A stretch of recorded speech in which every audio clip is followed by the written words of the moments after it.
Alright, so the thing is, it'd be very easy, I reckon, to just look at this and be like, oh, haha, look, it looks so old and not as good, because obviously it's old and not as good, but it's like a fascinating historical document. A lot of times when I do interviews, I'll do this, sometimes I'll go...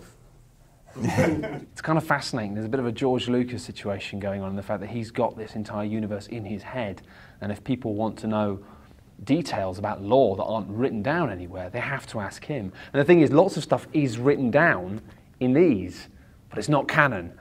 And it's fantastic just watching the other team, the rest of the team, because they're his friends and they're people he's grown up with and known for many, many years, kind of using these as a kind of a soft weapon to wind him up and trying to include these things in TI4. Who wants to know about space lion mating rituals?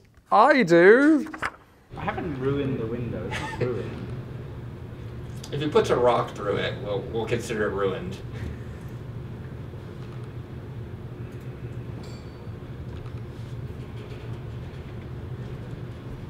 Zox Sherut is not the diplomatic student she appears to be, but is actually a knight of Jabok working undercover for Bem Zubik. In the context of these old punchboard, cardboard games, this level of complexity just makes so much more sense of not having to worry about 1,000 different plastic miniatures. You can just be like, you know, you can have C, N, D, like you can just have, it becomes unwieldy quite quickly if you're not careful, but at the same time there's nothing stopping you. These are the old original political cards, which some of these have echoed down through the ages as well. What I find interesting is, like, in a FFG staple sort of way, they're quite straightforward and they have a little bit of flavor text. Public execution. Someone must die, their death sets an example, and then whoever, I guess the player controls those people, they get horrible penalties, embarrassed, someone's dead.